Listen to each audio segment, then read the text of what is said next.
নমস্কার, আমি তসমিনা। নমস্কার, আমি ইন্দ্রাণী। শুরু করছি বিয়ন্ড পলিটিক্স। শুভেন্দুর গালে সজোরে থাপ্পড়, সুপ্রিম কোর্টে কমিশনের ফাঁপড়। আজকে নেতাজি জয়ন্তী, আবার সরস্বতী পুজো, দুটো ছুটি একসঙ্গে, একটা ছুটি মাঠে মারা গেল রে। যা বলেছো, ভাবলেই কষ্ট হচ্ছে। আলাদা আলাদা দিন হতে পারতো। হ্যাঁ, দুদিন ছুটি হলে কাছে পিঠে কোথাও ঘুরে আসতাম। আমারও ঘুরতে যেতে ইচ্ছে করছে কদিন ধরেই, কিন্তু প্ল্যানটা করে ওঠা হচ্ছে না। আমার প্ল্যান করাই আছে, শুধু এক্সিকিউট করা হচ্ছে না। এটাই আরো বিরক্ত লাগে, জানো তো, যদি প্ল্যানটা করেও সেটা করা না যায়। আমি বিরক্ত হই না, মোদী সরকারের থেকে ইন্সপিরেশন নিই। মানে মোদী সরকার কি ইন্সপিরেশন দেয় তোমায়? মোদী সরকার যেমন প্ল্যান করে একটা, এক্সিকিউট করে অন্য কিছু, অধিকাংশ সময় ঘেঁটে ছড়িয়ে লাট করে দেয়। তুমি কি নোটবন্দির কথা বলছো? নোটবন্দি বল, এসআইআর বল, সবকিছুতেই বিস্তর গোলমাল হচ্ছে। প্রথমে একটা ঘোষণা, তারপর কাজ করতে করতে বারবার শুধু ভুল সংশোধন করতে হয়। এসআইআর নিয়েও তো নির্বাচন কমিশনের বারবার মুখ পুড়েছে। পুড়েছে তো বটেই, সুপ্রিম কোর্টেও আবার থাপ্পড় খেলো নির্বাচন কমিশন। আবার এই তো কদিন আগে সুপ্রিম কোর্ট 4 নির্দেশ দিল, কমিশন ধাক্কা খেলো। এবার সুপ্রিম কোর্ট বলেছে যে প্রশ্নহীন ক্ষমতা কারোর নেই, কমিশনেরও নেই। এই দেখ, নির্বাচনী তালিকা সংশোধন নিয়ে নির্বাচন কমিশনের ক্ষমতা ও সীমা সম্পর্কে গুরুত্বপূর্ণ মন্তব্য করল সুপ্রিম কোর্ট। বুধবার এসআইআর নিয়ে ইসির অবস্থানকে চ্যালেঞ্জ করে হওয়া মামলার শুনানিতে আদালত স্পষ্ট জানায়, ইসির ক্ষমতা সম্পূর্ণ লাগাম ছাড়া বা নিয়ন্ত্রণহীন হতে পারে না। প্রধান বিচারপতি সূর্যকান্ত ও বিচারপতি জয়মাল্য বাগচির বেঞ্চে এই শুনানি হয়। ইসির পক্ষে সওয়াল করেন সিনিয়র আইনজীবী রাকেশ দ্বিবেদী। তিনি বলেন, জনপ্রতিনিধিত্ব আইন 1950-এর ধারা 21-2 ও 21-3 অনুযায়ী নির্বাচন কমিশনের হাতে প্রথাগত নিয়মের বাইরে অন্য পদ্ধতিতে ভোটার তালিকা সংশোধনের ক্ষমতা আছে।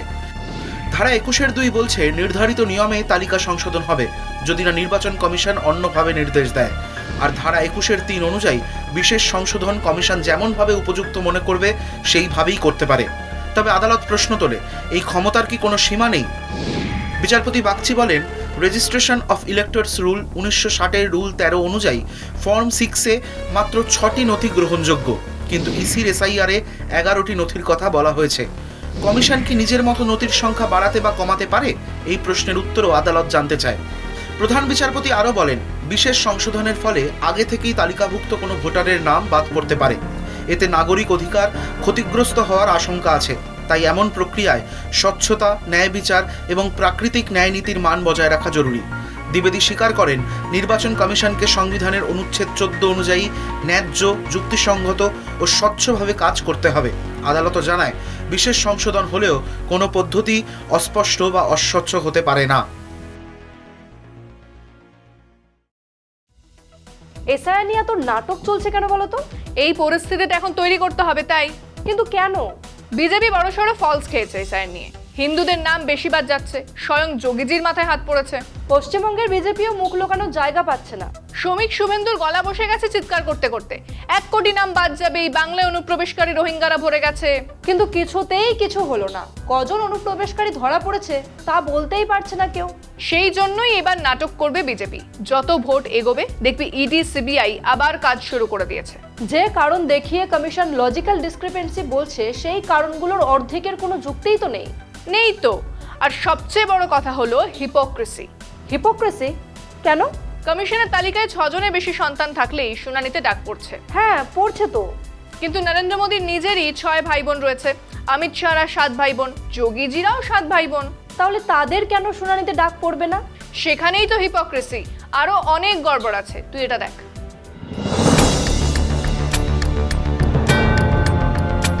পশ্চিমবঙ্গে ভোটার তালিকার স্পেশাল ইন্টেন্সিভ রিভিশন প্রক্রিয়াকে নির্বাচন কমিশন লজিক্যাল ডিসক্রিপেন্সি বলে নিরপেক্ষ প্রক্রিয়া হিসেবে তুলে ধরছে। কিন্তু জেলাভিত্তিক তথ্য বিশ্লেষণ করলে দেখা যায়, এই লজিক বাস্তবে সামাজিক ও সাংস্কৃতিক বাস্তবতাকে শাস্তি দিচ্ছে আর কমিশনের নিজের প্রশাসনিক ব্যর্থতাকে আড়াল করছে।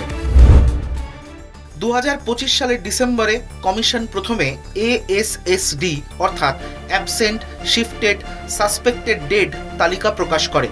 এতে দেখা যায় প্রায় 30.5 লক্ষ ভোটার 2002 সালের লিগাসি তালিকার সঙ্গে যুক্ত নন।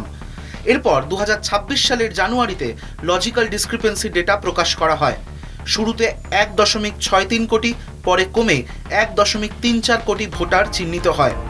এর মধ্যে 85 লক্ষ ভোটারের বাবার নামের অমিল, 23.6 লক্ষ ভোটারের 6 জনের বেশি সন্তান, 19.3 লক্ষ ভোটারের বয়স 45-এর বেশি, 12.9 লক্ষ ভোটারের লিঙ্গ পরিচয়ে গরমিল, 10.8 লক্ষ ভোটার মা বাবার বয়সের পার্থক্য 15 বছরের কম থাকার কারণে নোটিশ পেয়েছেন। আদিবাসী অধ্যুষিত জেলাগুলিতে এর সঙ্গে 0.64 সম্পর্ক রয়েছে, যেখানে কম বয়সে বিয়ে ও মাতৃত্ব বাস্তব সত্য। সব মিলিয়ে প্রায় 1/4 ভোটার এখন যাচাইয়ের মুখে। সবচেয়ে পক্ষপাতদুষ্ট নিয়ম হলো প্রজেনি গ্রেটার দ্যান 6, অর্থাৎ 6 জনের বেশি সন্তান থাকা। মুসলিম অধ্যুষিত জেলা যেমন মুর্শিদাবাদ, মালদা ও উত্তর দিনাজপুরে এই হার রাজ্য গড়ের 3 গুণ। মুসলিম জনসংখ্যার সঙ্গে এই নিয়মের 0.80 সম্পর্ক পাওয়া গেছে। অথচ সুপ্রিম কোর্টে ইসিআই নিজেই জানিয়েছে মাত্র 0.012% ভোটারের ক্ষেত্রে 10 জনের বেশি নাম যুক্ত ছিল। অর্থাৎ কয়েকশো জাল ধরতে 23 লক্ষ মানুষকে হয়রানির শিকার হতে হচ্ছে। Parent age difference less than 15 নিয়মের দুর্বলতা প্রকাশ পায় অমর্ত্য সেনের নোটিশে। বাংলা অঙ্কের 4 আর ইংরেজি 8-এর গোলমালে ভুল ধরা পড়ে, কিন্তু এমন ভুলে প্রায় 11 লক্ষ সাধারণ মানুষ নোটিশ পেয়েছেন। নামের অমিল থাকায় 84 লক্ষ মানুষ হয়রানির শিকার হয়েছেন। গোর্খা ও আদিবাসী এলাকায় শেরিং, রায়, রয়, সুব্বা, লিম্বু নিয়ে সমস্যা হচ্ছে। মুসলিম এলাকায় এমডি, মোহাম্মদ, শেখ, এসকে, বেগম, খাতুন বা হুসেনের মতো স্বাভাবিক নামভেদকে সন্দেহের চোখে দেখা হচ্ছে। সবচেয়ে বড় দ্বিচারিতা দেখা যায় নো ম্যাপিংয়ে। মতুয়া অধ্যুষিত বিজেপি সমর্থিত এলাকার 10 জনে একজন 2002 তালিকার সঙ্গে যুক্ত নন, তবু কড়াকড়ি কম। অথচ মুর্শিদাবাদ ও মালদায় লিগাসি লিঙ্ক ভালো হলেও সবচেয়ে বেশি নোটিশ সেখানেই। প্রশ্ন একটাই, এটা কি তালিকা সংশোধন নাকি জনসংখ্যাগত অডিট? ধর্ম দেখে বাছাই করে হয়রানির প্রক্রিয়া? এর উত্তর কেবল নির্বাচন কমিশনের কাছেই আছে। বিজেপি কোন সাহসে বাংলা জয় করতে চায় আমি সত্যিই বুঝি না। কেন এই স্টেটমেন্ট দিচ্ছিস কেন? বিজেপি বাংলার সংস্কৃতি জানে না, বোঝেও না, প্রশাসনিক প্যাচ পয়জার দিয়ে জিততে চায়। সেটাই, এই বন্দে ভারত নিয়ে দেখ না, বাংলা থেকে আসামে চলবে বন্দে ভারত, কিন্তু নিরামিষ খাবার। দুটো রাজ্যই আমিষ প্রধান রাজ্য। জোর করে সংস্কৃতি চাপিয়ে দেওয়ার চেষ্টা। তারপর ধর এই সরস্বতী পুজো, তুই কি জানিস বাঙাল বাড়িতে সরস্বতী পুজোর দিন ইলিশ বেগুনের বিয়ে হয়, ইলিশ মাছ খাওয়া হয়? না, জানতাম না তো। এমনকি দুর্গা পুজোয় পাঁঠার মাংস হয়, কালী পুজোয় পাঁঠার মাংস হয়, কালীঘাটের মা কালীকে মাছের কালিয়া আর পাঁঠার মাংস ভোগে চড়ানো হয়।